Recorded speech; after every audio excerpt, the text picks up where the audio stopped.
Tonight on Chris 6 News, the drama continues in Kingsville as the recall petition continues to be a topic of discussion in city chambers. Details on where that stands next. And that ammonia plant between Robstown and Calallen, residents didn't want. Well, we have the final decision on whether it's moving forward or not. Chris 6 News at 5 starts right now.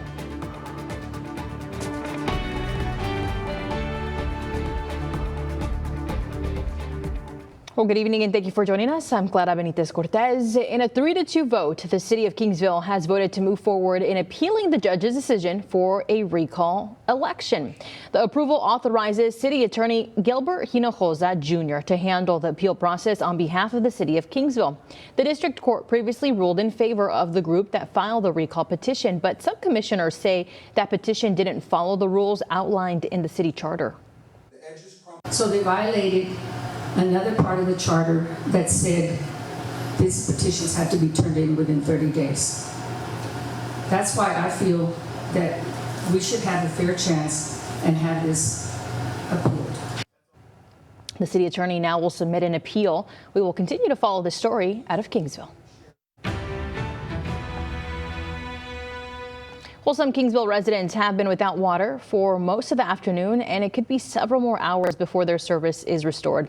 A water main break in the North Kingsville area is to blame. Repairs have been underway since around 1 p.m., but the city says the repair job was expected to take up to 12 hours. The affected neighborhoods are in the area of Business 77 and East Santa Gertrudis Street. Well, the Avina Clean Hydrogens plant will no longer happen. Thank you. Thank you.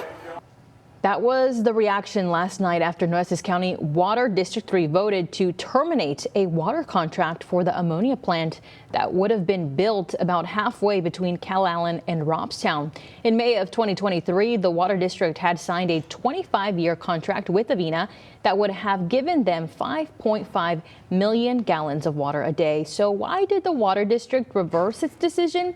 Well, there's just not enough water to go around. The drought we're in, that's not sufficient, so we, as a board, decided to do away with the contract. The proposed ammonia plant has also met with opposition from nearby residents. They expressed concern about potential health risks and lowering of property values. Some residents are still worried that Avina may continue to push for the ammonia plant. The Water District has not heard from Avina for over a year. Now let's head over to Stephanie Lauber for a look at some tropics trouble. Is what we're seeing potentially. Yeah, Claudia, we have our most recently named storm, Melissa. There's a lot going on in weather. It just doesn't seem like it here because we've been hot. We have been dry. And before we talk about what's going on in the tropics, we're going to talk about how this latest storm compares to other late October storms and what it could mean for the coast of Texas. But what's happening in Texas right now is all of this heat. We went from the 70s this morning and made a quick ramp up, not as bad as the past couple of days. We have been hanging out close to 90, definitely been feeling like 90 with the feels like temperature, but there was a cold front that moved through very early this morning, earlier than sunrise, gave us a little bit of that north wind for a little bit, and that didn't cool us down much, but what it did do was cut that humidity so we could at least tame the heat. But if you're wondering when we can get these numbers in check, not only by really October standards, but that fall feeling, meteorologist Diamond Dixon is going to talk about it in tonight's Science Snippet. I'll give you a quick hint. We're not the only ones suffering with some of the heat out there. All of Texas feeling quite warm, even up in the Panhandle. Right now, 77 degrees in Amarillo, 83 in El Paso, 83 in Houston. But if we look to the northern tier of the U.S., there is not a whole lot of cold air to go around. So we'll talk about what's coming ahead in the forecast ahead. All right, thank you, Stephanie. Now, it's been a bit since we've checked on our lake level, so let's take a quick look. As of today, readings, we sit at combined capacity of 11.6%. In the past 6 months, we've fallen 5.2%. And in the past year, our water levels have gone down 10.6%.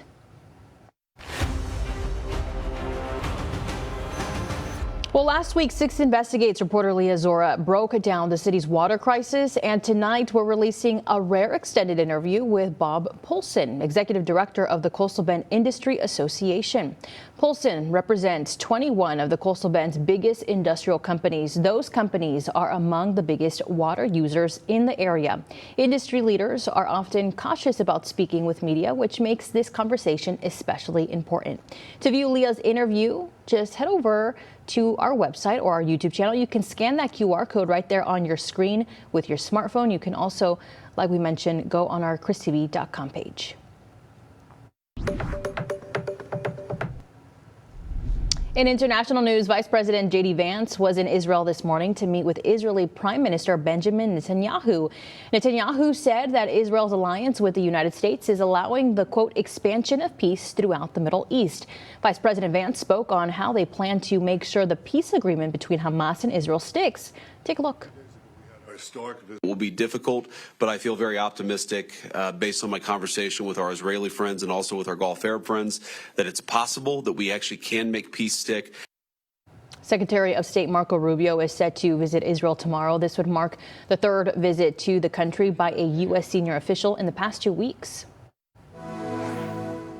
And back here at home, the partial shutdown of the federal government continues. This is now the second longest government shutdown in U.S. history. Speaker of the House Mike Johnson spoke earlier this morning on some of the complexities that go into making a deal work. The White House doesn't want any unintended consequences. What they're trying to do is improve the lives of everyday Americans, make our economy work again, and make sure that we are treated fairly by trading partners around the world. And there's lots of complications and a lot of moving parts when you're talking about trade agreements. Well, there is currently ongoing talks between both sides on a deal to pay most federal workers while the government shutdown continues. Senator Tim Kaine from Virginia spoke on what he believes is holding that deal up. I don't like the bill because it gives the president the ability to decide who's essential and who's not. And what we see is he is using this in a political and punitive way. So that's why you'll see a Democratic counterproposal that is an even-handed approach to paying federal employees who are affected by the shutdown. Senator Kaine represents a large amount of federal workers who live in Northern Virginia.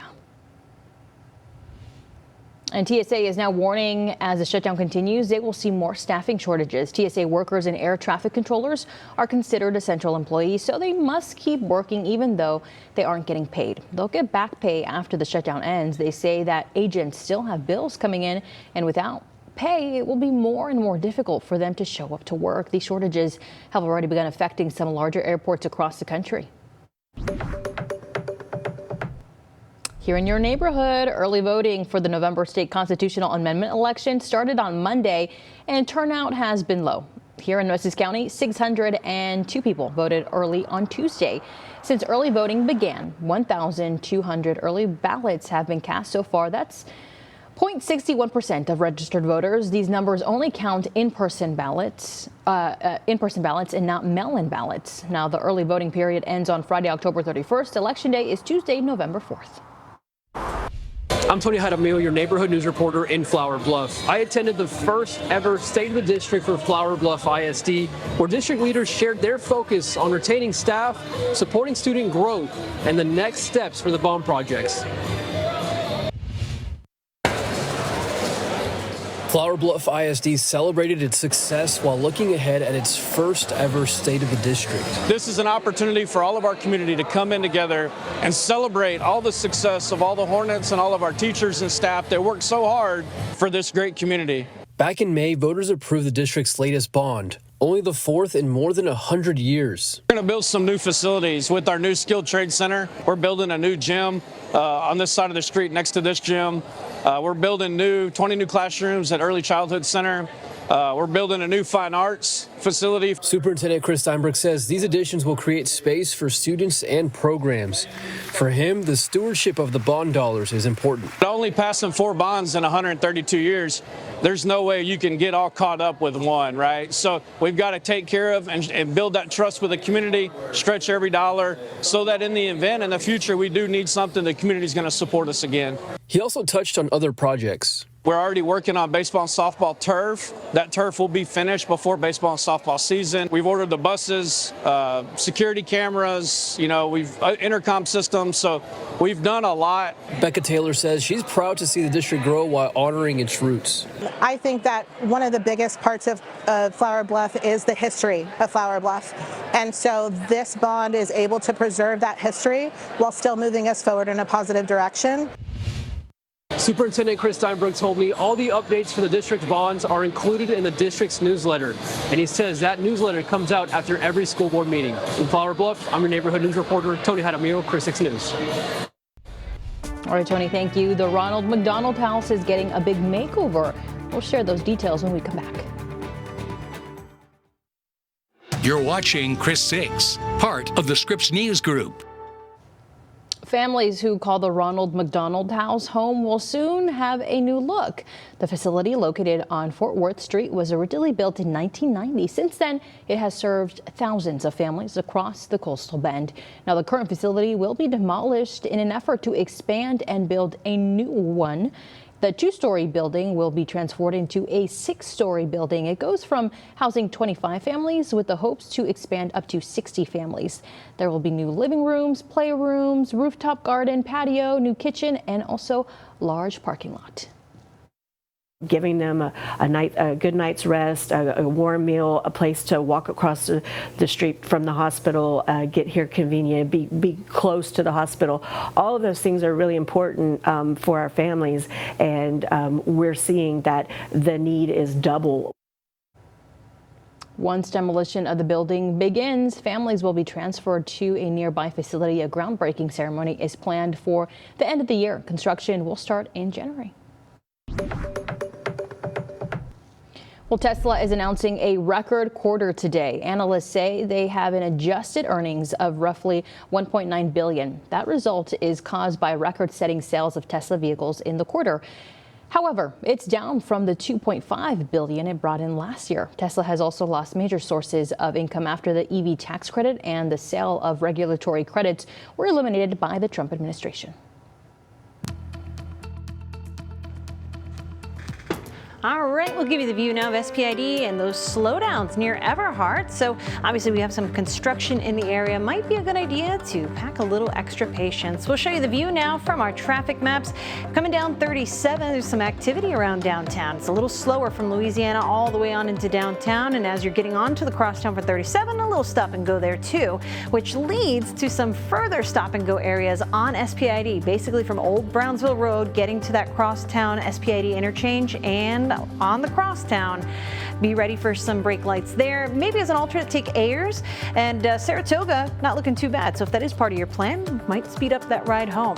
The usual suspect, Staples, is extra slow from just before Everhart there near Hamlin Middle School all the way down to Saratoga. The worst of it being between SPID and Saratoga. Per usual, some alternates there. You could take Airline. That's not looking too busy at this hour. But as you head out, make sure you stay safe and you drive safe. Stick around. I've got your forecast next.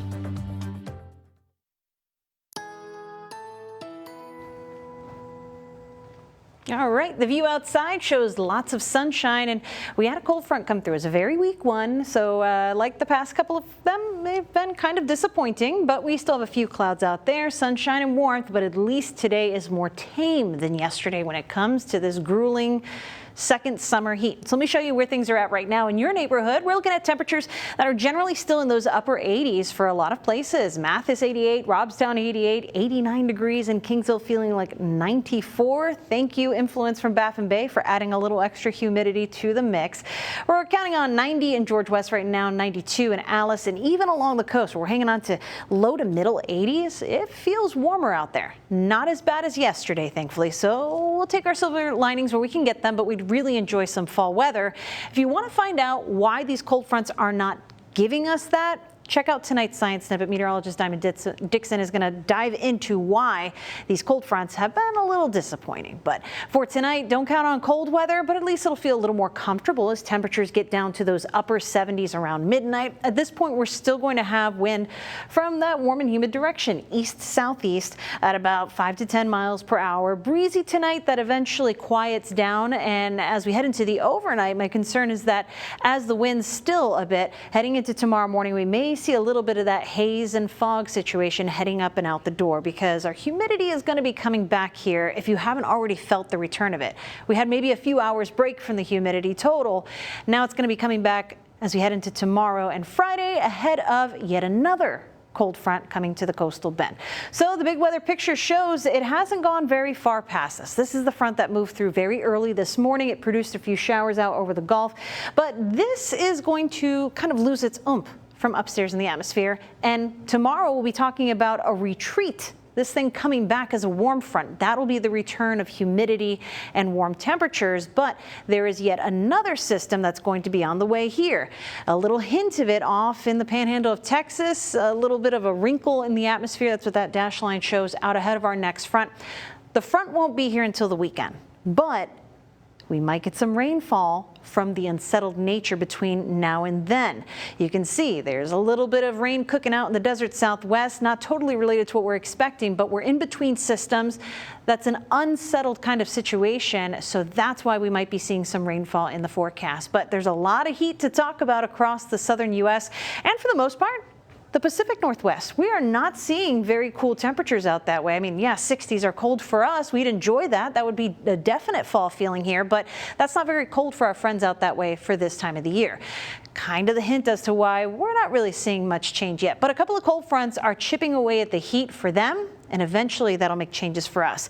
The immediate benefit is less humidity for today and increased rain chances as that humidity rebounds over the next couple of days. So take a look at Moisture Tracker. Heading in, we start to see more green on this map ever so slowly into Saturday, and there's the next cold front to dry us out.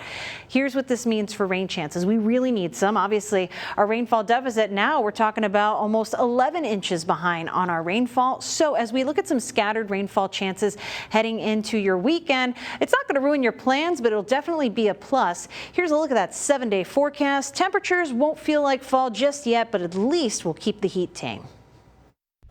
All right, Steph, thanks. And the Mega Millions estimate, about $680 million, are up for grabs in its drawing. That's on Friday. That's the 9th largest jackpot in its history. The lottery says more than 400,000 tickets won some kind of prize Tuesday, but no one netted the big one. In 2023, jackpot holds the Mega Millions record for the largest ever, about $1.6 billion. Well, is the heat to blame for the lack of sales at local pumpkin patches? We'll take a look at that when we come back. You're watching Chris 6, part of the Scripps News Group. It may be October, but it doesn't feel like fall, and this hot weather has one local pumpkin patch worried. At Unitarian Universalist Church of Corpus Christi, volunteers say the heat is keeping people away and has significantly hampered the crowd compared to previous years. We haven't had as many people yet. We kind of surmise that because it's so warm, people aren't really getting into the mood for Halloween yet. Well, prices for the pumpkins range from $1 all the way to $40. The annual pumpkin patch serves as one of the biggest key fundraising events for the church each year. They're hoping for cooler weather as we get closer to Halloween. And Toys R Us is attempting another comeback ahead of this holiday season. The nostalgic toy retailer has announced it will open more than 30 new stores across the United States. 8 of those will be permanent flagship stores. More than 20 will be temporary seasonal shops. Toys R Us closed more than 700 stores after filing for bankruptcy in 2017 and by 2018. The closest store to the Coastal Bend will be in San Antonio. Well, Coca-Cola may soon have a different taste. We'll share those details when we come back. You're watching Chris 6, part of the Scripps News Group. Welcome back. Coca-Cola has began to roll out its classic drink made with cane sugar instead of corn syrup. Cane sugar Cokes are commonly international, including Mexico, but corn syrup has long been used as an ingredient for Cokes in the U.S., partly because of cost. Coca-Cola officials say the cane sugar cans are currently available in select cities. This comes as the Atlanta-based company is enjoying success with its free or sugar-free drinks, including Coke Zero and Smart Water. Over the years, the health industry has stressed that soda isn't healthy in general, regardless of where the sugar comes from.